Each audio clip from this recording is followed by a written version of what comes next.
11 වසරේ සිට 2016 දක්වා ලක්විජය බලාගාරයේ ගල්ලංගුරු පිළිබඳ රසායනාගාර වාර්තා සහ විදුලි චලනය පිළිබඳ දත්ත ක්‍රමානුකූලව පරිගණක ගත වී නොමැති බව අවසන් වරට රැස් වූ ගල්ලංගුරු ගණදුර පිළිබඳ ජනාධිපති විමර්ශන කොමිෂන් සභාවේදී අනාවරණය වුණා. ඒ වැඩදුර සාක්ෂි විමසීම සඳහා ඊයේ කැඳවා තිබූ නියෝජ්‍ය බලස්ථාන කළමනාකරු තුෂාන්ත අබේකෝන්ගෙන් සාක්ෂි විමසීමේදී ඔහු එහිදී 2017 වසරේ සිට මේ දක්වා පමණක් ගල්ලංගුරු පිළිබඳ රසායන හා විදුලි ජනනය පිළිබඳ දත්ත වාර්තා කොමිසම වෙත ඉදිරිපත් කළ අතර කොමිසමේ සභාපති ශ්‍රේෂ්ඨාධිකරණ වෙනසුරු ගිහාන් කුලතුංග නීතිපති දෙපාර්තමේන්තුවේ නිලධාරීන්ට දැනුම් දුන්නේ පෙර වසරවල දත්ත වාර්තා කොමිසම වෙත ලබා ගැනීමට උත්සාහ කරන ලෙසයි. සාක්ෂි විමසීමේදී 2025-2026 වාරයට අදාළව ආනයනය කරන ලද ප්‍රශ්නගත ගල්ලංගුරුවල දල තාපන අංකය සහ GCV අගේ හෙවත්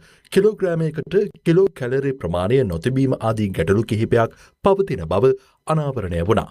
ඒ හේතුවෙන් ඉල්ලුමට අදාළ විදුලි ජනනය සැපීම සඳහා වැඩි වශයෙන් ගල්ලංගුරු දහනය කිරීමට මෙන්ම වෙනත් තාප බලාගාරවලින් විදුලි ජනන බලශක්ති ප්‍රමාණයක් ලක්විජය බලාගාරයට ලබා ගැනීමට සිදු වූ බව කොමිසම හමුවේ අනාවරණය වූ තවත් ප්‍රධාන කරුණක්. එහිදී ජනාධිපති විමර්ශන කොමිසම පැටවුම් වරායෙන් නිකුත් කරනු ලබන රසායනාගාර වාර්තා හා ගොඩබෑමේදී ලබා ගන්නා රසායනාගාර වාර්තා මත පදනම්ව ගල් අඟුරු සැපයුම් ආයතනවලට හා ප්‍රවාහන ක්‍රියාවලියට ගෙවීම් සිදු කළ ආකාරය පිළිබඳ නියෝජ්‍ය බලස්ථාන කළමනාකාරවරයාගෙන් විමසා සිටියා. සාක්ෂි විමසීමේදී අනාවරණය වූ තවත් කරුණක් වූයේ ලන්සු කැඳවීමේ කමිටුව මගින් ගල්ලංගුරු පිළිබඳ ගැටලු සහගත තත්ත්වයන් පැවති ජාත්‍යන්තර සමාගම් වෙත සැපයුම් ක්‍රියාවලිය සඳහා අවසර ලබා දීමයි. තවද සැපයුම් සමාගම මගින් පැටවුම් වරායෙන් නිකුත් කරනු ලබන රසායනාගාර වාර්තා හා මිල ගණන් පිළිබඳ විස්තර වාර්තා ගල් අඟුරු නෞකාවක් ප්‍රවාහනය ආරම්භ කිරීමට පෙර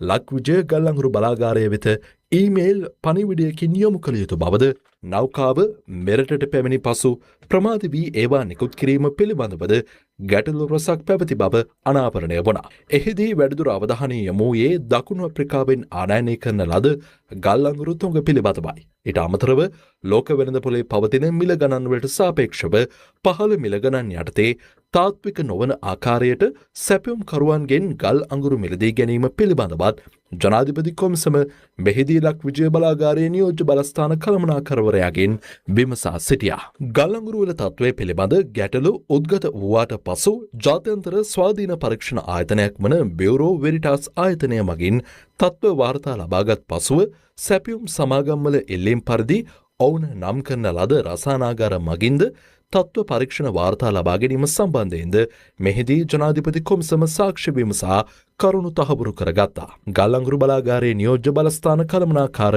තුෂාන්ත අබේකෝන්ගෙන් සාක්ෂි විමසීමේදී අනාවරණය වූ තවත් කරුණක් වන්නේ කැබිනට් මණ්ඩලයේ අවසරයේ හිමි නොවූ CFR යන ලෝක වෙළඳපොළ මිලදර්ශකය යටතේ ගල් අඟුරු ආනයනය සඳහා ලන්සු කැඳවා තිබීමයි. කැබිනට් මණ්ඩලය මගින් අවසර ලබා දී ඇත්තේ FOB සහ CIF යන මිලදර්ශක සඳහා පමණයි.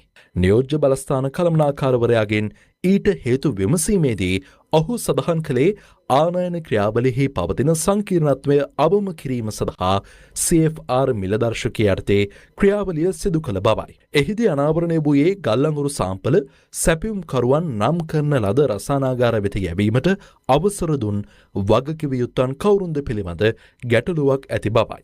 මේ අතර 2025-2026 වාරයට අදාළව ගල්ලංගුරු සැපයුම් කරුවන්ගෙන් ලන්සු කැඳවීම පිළිබඳව ගැටලු සහගත තත්ත්වයක් ඇති බව අනාවරණය වුණේ ලක්විජය ගල්ලංගුරු බලාගාරයේ විශ්‍රාමලත් බලස්ථාන කළමනාකාර පුන්කිත් වංශනාත බමුණුසිංහගෙන් සාක්ෂි විමසීමේදී සැපයුම් කරුවන්ගෙන් ලන්සු කැඳවීම සඳහා තිබූ දින 48ක කාල සීමාව ජාතික ප්‍රසම්පාදන කොමිෂන් සභාවේ අවසරය මත දින 21ක් සඳහා පහත දැමීමත් ඉන් අනතුරුව අවසරයකින් තොරව නැවත එම කාල සීමාව දින 28ක් දක්වා සංශෝධනය වීමත් පිළිබඳව ගැටලු සහගත තත්ත්වයක් උද්ගත වී ඇතැයි විශ්‍රාමලත් බලස්ථාන කළමනාකාරවරයාගෙන් කරුණු විමසීමේදී අනාවරණය වුණා. ඔහු ලක්විජය ගල්ලංගුරු බලාගාරයේ 2013 වසරේ සිට 2024 දක්වා සේවය කර ඇති අතර නියෝජ්‍ය බලස්ථාන කළමනාකාර ධූරයට පෙර එහි ප්‍රධාන ඉංජිනේරු ලෙස කටයුතු කර තිබෙනවා. එමෙන්ම ඔහු ලංකා ගල්ලංගුරු සමාගමේ